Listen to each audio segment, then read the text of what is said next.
कल की डेट में हमने डिसोल्यूशन खत्म किया था, तो आज की डेट से हम लोग एक नया चैप्टर पढ़ेंगे जो कि आपकी पार्ट ए की वॉल्यूम सेकंड का है। पार्ट ए में दो बुक मिली होगी ना, एक वॉल्यूम फर्स्ट, एक वॉल्यूम सेकंड। तो जो वॉल्यूम सेकंड एक पतली सी बुक है, उसमें 3 चैप्टर दिए होंगे।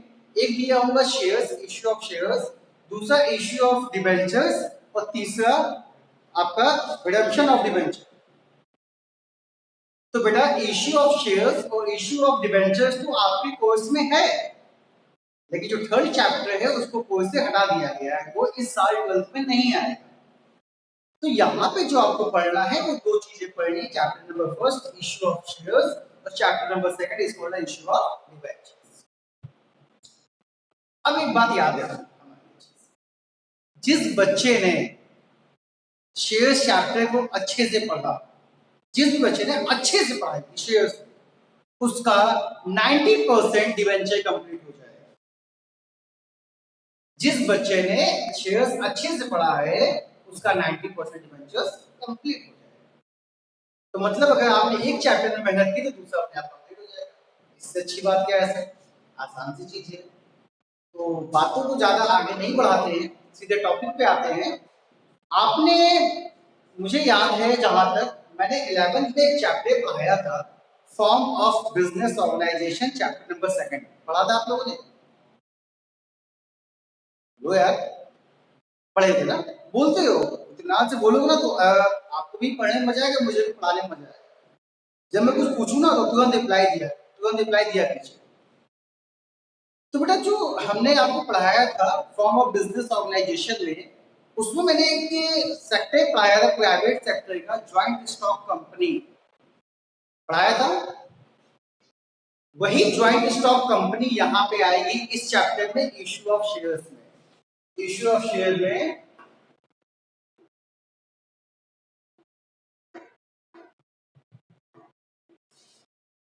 वो जो ज्वाइंट स्टॉक कंपनी आपने 11th में पढ़ी थी कि ज्वाइंट स्टॉक कंपनी होती क्या है, उसकी लायबिलिटी क्या होती है, लिमिटेड की अनलिमिटेड, ज्वाइंट स्टॉक कंपनी बनती कैसे है, फॉर्मेशन कैसे होता है, प्रोस्पेक्टस क्या है, और इसके बाद आपका वहां पे memorandum of association, article of association मैंने बताया था। उसके बाद पब्लिक कंपनी कब अपना काम स्टार्ट कर सकती है और प्राइवेट कंपनी कब अपना काम स्टार्ट कर सकती है, इनका फॉर्मेशन कैसे है, कमेंसमेंट ऑफ सर्टिफिकेट, सब कुछ मैंने वहां बताया था। कैपिटल सब्सक्रिप्शन का स्टेज था, प्रोस्पेक्टस का स्टेज था, इनकॉर्पोरेशन का स्टेज था, सारी चीजें मैंने वहां पे आपको सिखाई थी ना? तो बेटा जो कंपनी से रिलेटेड थ्योरी आपने 11th में पढ़ी थी ना, वो सफिशिएंट है, वो थ्योरी सफिशिएंट है शेयर्स के लिए या कंपनीज के लिए। जब आप वॉल्यूम सेकंड की बुक देखोगे तो उसमें लिखा होगा अकाउंटिंग ऑफ कंपनीज। तो जितनी भी चीजें आपने 11th में पढ़ी थी कंपनी से रिलेटेड, ज्वाइंट स्टॉक कंपनी से रिलेटेड, उतनी थ्योरी सफिशिएंट है इस चैप्टर के लिए। 12th में यहाँ पे आपको क्या पढ़ना है, वहां पे आपने ज्वाइंट स्टॉक कंपनी के बारे में पढ़ा था, ज्वाइंट स्टॉक कंपनी होती क्या, सिर्फ थ्योरेटिकल पोर्शन पढ़े थे, वहां पे चीजें क्या क्या होती। बट अकाउंटेंसी में हम यहाँ पढ़ेंगे कि उसका अकाउंटेंसी में कैसे यूज किया जाता है, या यहाँ पे फिलहाल issue of shares, issue of debenture जो हमें पढ़ना है उसे कितना पढ़ना है कि एक कंपनी अपने शेयर्स को कैसे मार्केट में या पब्लिक में इशू करती है, इशू करने के स्टेजेस कैसे उसे बेचती है, शेयर्स कैसे बेचा जाता है, कैसे पैसा मिलता है, क्या क्या चीजें यहाँ पे होती है। इश्यू ऑफ शेयर में नाम से ही पता चल रहा है, इश्यू ऑफ शेयर, कैसे शेयर्स को मार्केट में इशू किया जाता है। अकाउंटेंसी में शेयर्स के बारे में इतना पढ़ना है और डिबेंचर्स के भी बारे में सिर्फ इतना ही पढ़ना है, कैसे डिबेंचर्स को मार्केट में इशू किया जाता है।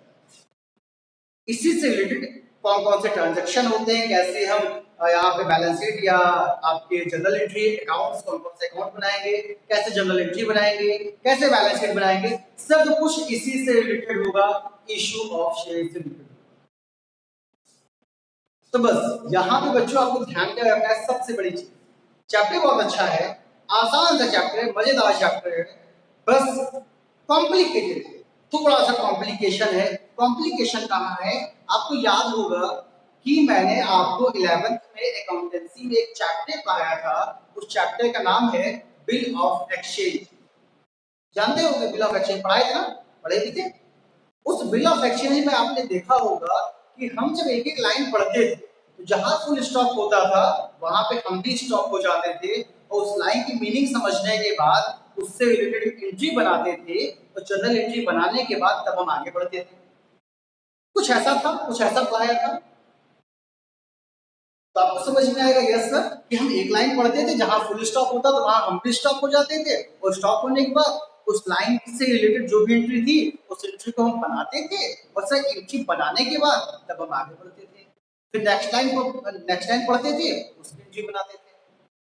बेटा सेम प्रोसेस आपको यहां भी करना है, सेम प्रोसेस। पहले आप एक लाइन पढ़ोगे, उस लाइन में क्या लिखा है उसको समझोगे, उससे रिलेटेड जो एंट्री बननी है आप उसे बनाओगे, तब आप दूसरी लाइन की तरफ मूव होकर दूसरी लाइन पढ़ोगे तब बनाओगे। तो इस चीज को माइंड में रखना, इसके क्वेश्चंस लगाने का तीसरी चीज। शेयर्स पढ़ने के लिए थ्योरेटिकल पोर्शन को मैं अभी थोड़ा सा अवॉइड कर रहा हूँ, क्योंकि थ्योरेटिकल पोर्शन आपने 11th में पढ़ा हुआ है। कुछ कॉन्सेप्ट मैं सिखा दूंगा, होता क्या है, कैसे क्या चीज होती है, बाकी एक थ्योरी के स्पेशल, एक स्पेशल मैं लूंगा, एक स्पेशल यहाँ पे मैं आपकी एक क्लास लूंगा, वहां पे मैं आपको बताऊंगा कि कौन कौन सी थ्योरी यहाँ पे पढ़नी है। आज के लिए आज से जो भी पढ़ाएंगे वो होगा न्यूमेरिकल सेक्शन, और न्यूमेरिकल सेक्शन हम देखेंगे कि यहाँ हम कौन कौन सी चीजें पढ़ते हैं और कैसे शेयर्स को इशू किया। तो बच्चों इश्यू ऑफ शेयर में सबसे पहले हम लोग क्या पढ़ेंगे कि यहाँ पे इस चैप्टर में हमें कितने टॉपिक्स पढ़ने।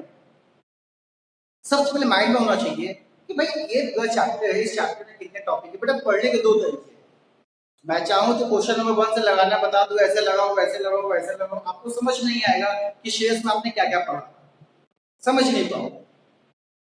लेकिन जब आप टॉपिक वाइज पढ़ते हो कि इस शेयर्स चैप्टर में हमें कितने टॉपिक पढ़ने हैं, बस उसी टॉपिक से रिलेटेड क्वेश्चन आएगा, मैं एक एक टॉपिक पढ़ूंगा।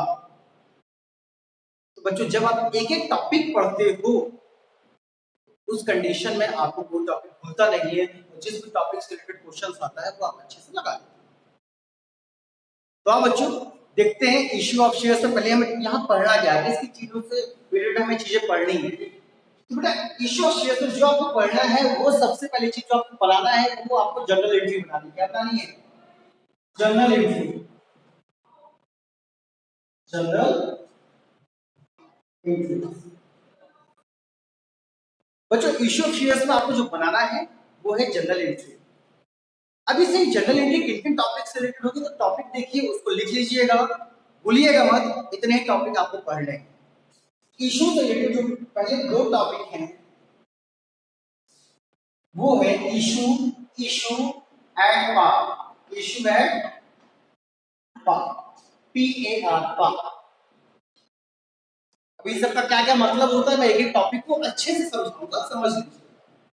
बेटा इशू है पार, और फिर दूसरा टॉपिक जो यहाँ पे आता है वो है issue and discount, issue and discount, यहाँ पे ऐड लगा लीजिएगा, ऐड लिख लीजिएगा, issue sorry issue and discount नहीं, हाँ पहले क्या था, इशू एंड डिस्काउंट शेयर्स का पार्ट था, लेकिन 2013 के बाद शेयर्स को डिस्काउंट में इशू नहीं किया जा सकता, ये अमेंडमेंट चेंजेस आई, अब यहाँ भी इशू एंड डिस्काउंट नहीं आता। तो इशू एंड डिस्काउंट को हटा लीजिए, ये पहले था अब नहीं है। तो इशू एट पार्ट, दूसरा है इशू एट डिस्काउंट जो कि अब नहीं है तो उसके बारे में पढ़ना भी नहीं है। तीसरा है इशू एट प्रीमियम, मतलब यहां सेकंड टॉपिक डाल दो इशू एट प्रीमियम। 2013 के बाद जो अमेंडमेंट चेंजेस आई उसमें कहा गया कि अब शेयर्स को हम डिस्काउंट पे इशू नहीं किया जा सकता, शेयर्स को या तो आप एट पार इशू कीजिए या तो एट प्रीमियम इशू कीजिए। तो यहाँ पे जो दो टॉपिक पढ़ने हैं वो है issue at par, issue at premium. समझ में आ गया ये दो टॉपिक। होता क्या है मैं भी एक एक चीज समझाऊंगा, सिर्फ आप अभी टॉपिक लिखो कि जहां पे मैं क्या कर, बच्चों दो टॉपिक ये हो गया। फिर इसी से रिलेटेड दो टॉपिक हम पढ़ते हैं, फर्स्ट सेकंड। थर्ड टॉपिक है ओवर सब्सक्रिप्शन, ओवर सब्सक्रिप्शन, और फोर्थ टॉपिक है अंडर सब्सक्रिप्शन।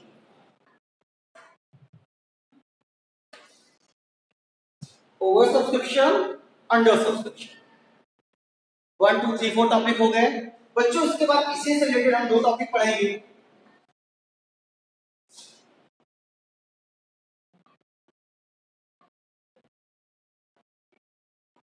कौन सी लिनियर,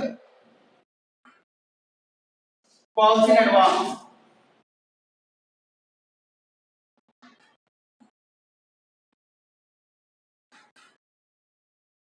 कौन सी लिनियर, कौन सी advance.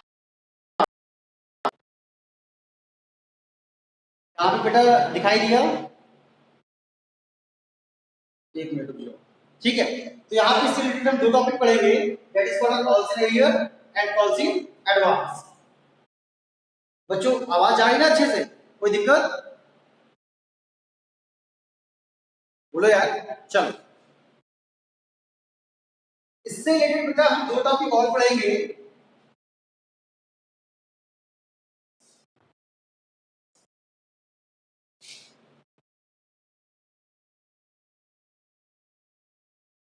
Seven topic share for future,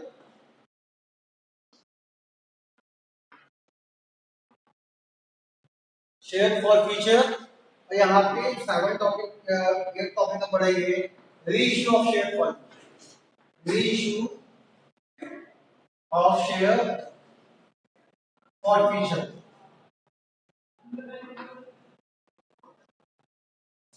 ठीक है, share forfeiture, reissue of share for future. कितने टॉपिक हो गए? 8 टॉपिक, 8 टॉपिक हो गए। 1 2 3 4 5 6 7 8। पहला at par issue, at par issue and discount, over subscription, under subscription, calls in arrear, calls in advance, share forfeiture, reissue of share forfeiture. सिर्फ इतनी चीजों को यहाँ पे पढ़ना है, यही इसके मेन टॉपिक्स हैं। एक शेयर्स को इस तरीके से इशू किया जाता है, इसमें ये टॉपिक पढ़ना है, इस चैप्टर में बस इतने ही टॉपिक पढ़ना है, इससे ज्यादा 2 टॉपिक पढ़ाएंगे। तो यहाँ पे आपके सामने ये चीजें निकल के आ गई कि चैप्टर में पढ़ना क्या है, मेन टॉपिक यही 8 है। इसके बाद 2 3 4 एक्स्ट्रा टॉपिक नहीं है, लेकिन मैंने उसे अपने आप से टॉपिक बनाया है कि ये भी चीज बच्चों को पढ़ानी होगी तो वो अच्छे से समझ सकते हैं। उन टॉपिक को ध्यान से लिख लो, इसको मैं हटा दे रहा हूँ। स्क्रीनशॉट ले लिया करो बेटा, स्क्रीनशॉट ले लो ना इसका, स्क्रीनशॉट ले लो, क्योंकि यहाँ पे आप लिखोगे ना, आपके पास टाइम नहीं होगा, बहुत ज्यादा टाइम, बहुत लिमिटेड मिलता है बेटा।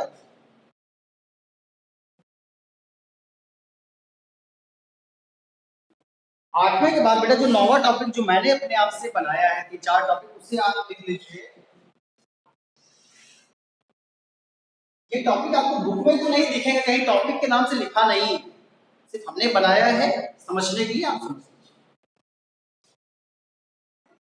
9वां आता है, 9 टॉपिक है वो है एडजस्टमेंट ऑफ कैपिटल रिजर्व, या आप सिर्फ कैपिटल रिजर्व डाल,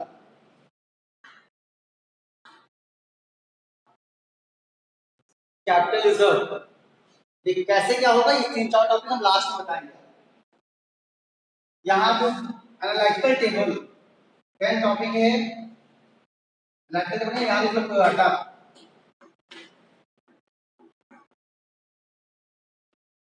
तो डाटा, तो डाटा कहाँ लगता है, ओवर सब्सक्रिप्शन में लगता है। तो यहाँ पे आप ब्रैकेट क्या लिख सकते हो कि जब भी ओवर सब्सक्रिप्शन होगा, जब भी ओवर सब्सक्रिप्शन होगा तभी ये डाटा बनेगा। ठीक है, 11th वाला टॉपिक है table related to calls in arrear, table related to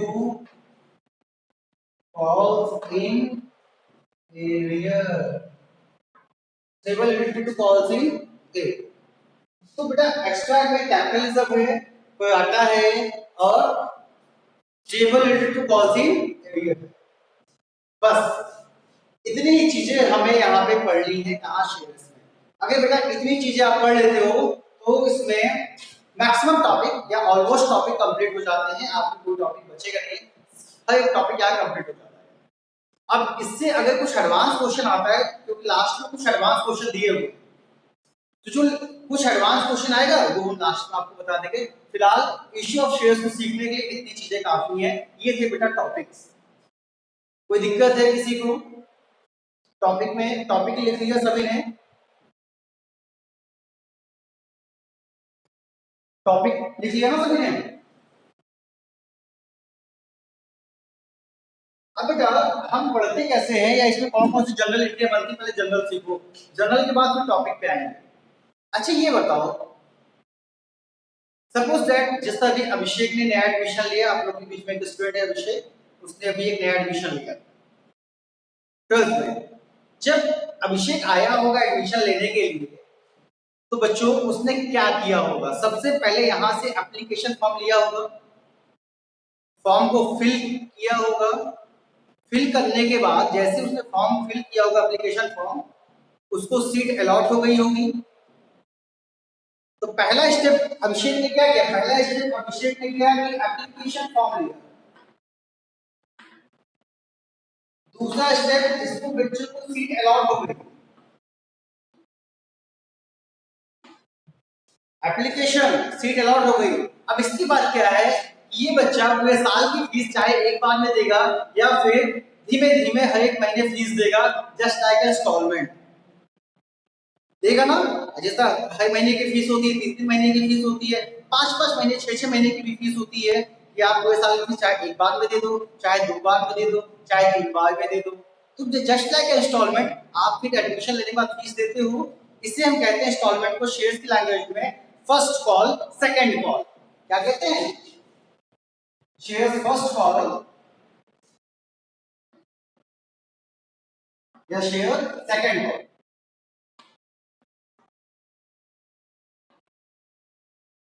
बेटा इन्हीं 4 चीजों से रिलेटेड एंट्रियां बनती हैं। एक शेयर्स को जब इश्यू किया जाता है या शेयर्स बेचा जाता है तो कैसे बिकता है? सबसे पहले शेयर्स को खरीदने के लिए उस कंपनी का एप्लीकेशन फॉर्म आता है। उस एप्लीकेशन को हमें फिल करना पड़ता है कि हम आपकी कंपनी के शेयर्स लेना चाहते हैं। हमने जैसे ही एप्लीकेशन फॉर्म फिल किया, हमें शेयर्स मिल जाएंगे, शेयर्स अलॉट हो जाएंगे। उसके बाद first call second call. First call second call का मतलब क्या है? जो भी शेयर्स का पैसा है उसको थोड़े थोड़े अमाउंट में हम पहले इंस्टॉलमेंट में, दूसरे इंस्टॉलमेंट में, तीसरे इंस्टॉलमेंट में दे सकते हैं। प्रोसेस समझ में आया शेयर्स खरीदने का? बोलो। Application, allotment, first call, second call, बस मैक्सिमम यहीं तक आता है, सेकंड कॉल तक। आगे third call, fourth call, fifth call बहुत कम आती है। तो अभी जितना पढ़ा रहा हूं सिर्फ उतना कॉन्सेप्ट दिमाग में बैठाते जाइए कि एक शेयर को खरीदने के लिए हमें 4 स्टेप जाना पड़ता है। Application, allotment, first call, second call. बेटा इन सभी की दो दो एंट्रियां बनती हैं। सभी की कितनी एंट्रियां? दो दो एंट्रियां। एप्लीकेशन की 2 एंट्री, अलॉटमेंट की 2 एंट्री, फर्स्ट कॉल की 2 एंट्री, सेकंड कॉल की भी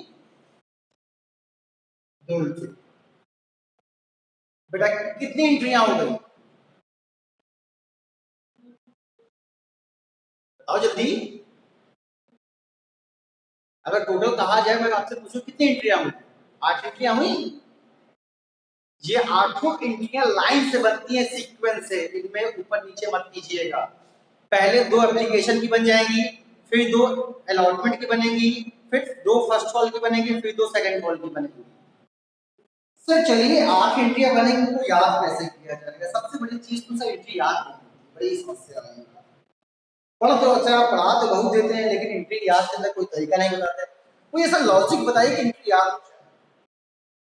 बेटा ऐसी कोई दवा मेरे पास नहीं एंट्री याद करने की, ना ही कोई लॉजिक है, ना तो कोई दवा है, ना तो कोई लॉजिक है। जितनी आप प्रैक्टिस करोगे एंट्री उतनी जल्दी आ। तो डिपेंड होता है कि आप लॉट ऑफ क्वेश्चंस, कितने क्वेश्चंस लगाते हैं। मैक्सिमम क्वेश्चन लगाओगे एंट्रियां ज्यादा से ज्यादा याद होगी, नहीं लगाओगे नहीं याद होगी। नॉर्मल सी चीज है यार, ठीक है। तो आपको प्रैक्टिस करनी है, जितने भी ज्यादा क्वेश्चंस की आप प्रैक्टिस करोगे बच्चों, एंट्री उतनी ही आपको याद हो जाएगी। आइए मैं बताता हूं यहाँ पे एंट्री बनती कैसे। ध्यान से देखना, हर एक ट्रांजैक्शन की 2 एंट्रियां बनेंगी। पहले हम एप्लीकेशन की सीखेंगे, फिर अलॉटमेंट, फिर फर्स्ट कॉल, फिर सेकंड। अब से वो 2 एंट्रियां किस किस चीजों से रिलेटेड होती है? किसी न किसी चीज से रिलेटेड तो होगी ना दो एंट्री, बिल्कुल होगी बेटा दो एंट्री। देखो एप्लीकेशन में पहली एंट्री जो बनती है वो आई का मतलब रिसीव्ड और डी का मतलब ड्यू। एप्लीकेशन में पहली एंट्री बनेगी ये रिसीव्ड की और दूसरी एंट्री बनेगी ड्यू की। क्यों ऐसा होता है? क्योंकि एप्लीकेशन के लिए पहले हमको पैसा देना पड़ता है। पहले देखो फॉर्म लेते हैं, फॉर्म का पैसा हमसे स्कूल ले लेता है, बिना पैसा लिए स्कूल फॉर्म नहीं देता। या कहीं भी जाओगे एप्लीकेशन भरने, पहले उस एप्लीकेशन का पैसा देना पड़ेगा तभी एप्लीकेशन फॉर्म मिलता है। तो कंपनी में भी जब शेयर लेने जाओगे तो पहले एप्लीकेशन फॉर्म का पैसा दे दोगे तो कंपनी को फॉर्म का पैसा मिल जाता है। ये शेयर हम कहाँ बनाते हैं? कंपनी में बनाते हैं। तो कंपनी का पॉइंट ऑफ व्यू से सोचिए, कंपनी को पहले पैसा मिल जाता है एप्लीकेशन पे, उसके बाद वो दिखाती है कि पैसा ड्यू हुआ। तो पहले पैसा मिल गया और फिर ड्यू हुआ। बाकी सभी स्टेज में सेकंड थर्ड फोर्थ में पहले ड्यू होता है फिर रिसीव, ड्यू रिसीव, ड्यू।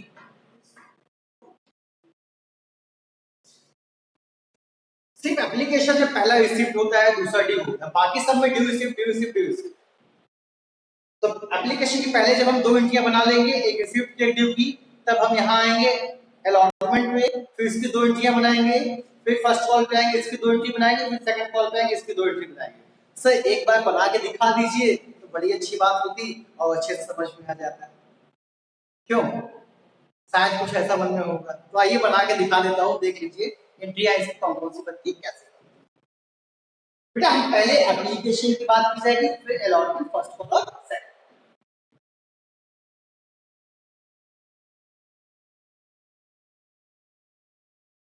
देखो बेटा एक एंट्री में दो ही साइड तो होती है, एक डेबिट होती है एक क्रेडिट होती है। क्या कोई तीसरी साइड भी होती है क्या? बताओ यार। नहीं होती। एक एंट्री में सिर्फ दो ही साइड होती है, या तो सर डेबिट होगा या तो क्रेडिट होगा, तीसरा तो कोई साइड होता नहीं। बिल्कुल सही। पहले हम देखेंगे ये रिसीव्ड वाली साइड, फिर देखेंगे ड्यू वाली साइड। बेटा जो रिसीव्ड की एंट्री आप बनाओगे इसमें भी दो साइड होगी, ड्यू वाली एंट्री में भी दो साइड होगी। रिसीव्ड वाली साइड में पैसा मिलेगा ना, पैसा मिलेगा तो एक साइड हमेशा क्या लिखेंगे? बैंक अकाउंट डेबिट, और टू में क्या लिखेंगे मैं बताता हूँ। रिसीव्ड वाली चाहे तुम एप्लीकेशन की बनाओ, चाहे अलॉटमेंट की बनाओ, चाहे फर्स्ट कॉल की बनाओ, चाहे सेकंड कॉल की बनाओ, हमेशा बैंक अकाउंट डेबिट। और ड्यू वाली एंट्री में, ड्यू वाली एंट्री में डेबिट में क्या लिखेंगे बताते हैं, और टू में हमेशा क्या होगा? Share capital.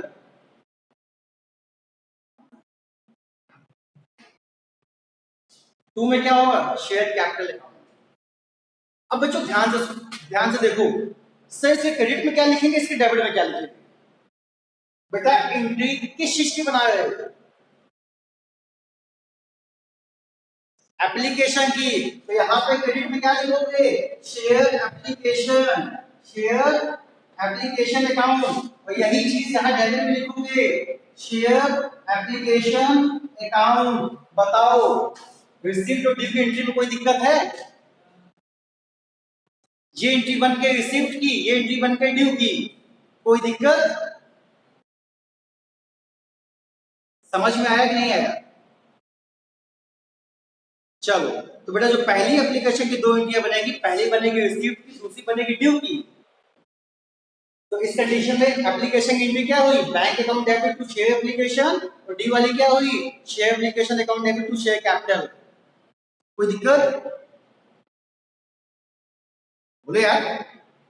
चलो एप्लीकेशन के बाद बच्चों हम बनाते हैं अलॉटमेंट, हम बनाते हैं अलॉटमेंट। तो बेटा अलॉटमेंट में भी दो एंट्रियां बनती हैं, लेकिन इसमें पहले ड्यू बनती है फिर रिसीव बनती है। यही बताए थे ना? बताए थे कि नहीं बताए थे?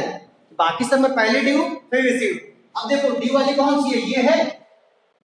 और रिसीव वाली कौन सी है? ये है। बेटा एंट्री यही बनेगी, बस नाम क्या हो जाएगा?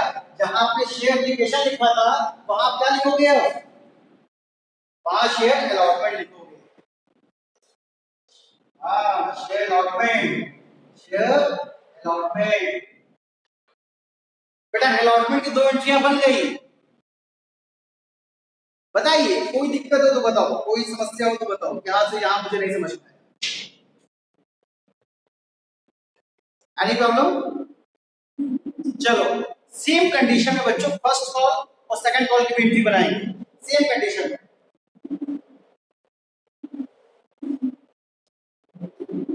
हमने आगे का फर्स्ट कॉल, बेटा फर्स्ट कॉल की 2 एंट्री में भी पहली एंट्री बनेगी ड्यू की, दूसरी एंट्री बनेगी रिसीव्ड की। ड्यू की एंट्री क्या होगी? शेयर फर्स्ट कॉल, कितने का share first call account debit to share capital, और जो रिसीव्ड वाली एंट्री होगी वहां पे बैंक वाले क्या लिखेंगे? Share first call. बेटा फर्स्ट कॉल की दोनों एंट्री समझ में आ गई, पहली वाली दूसरी वाली? कोई दिक्कत है?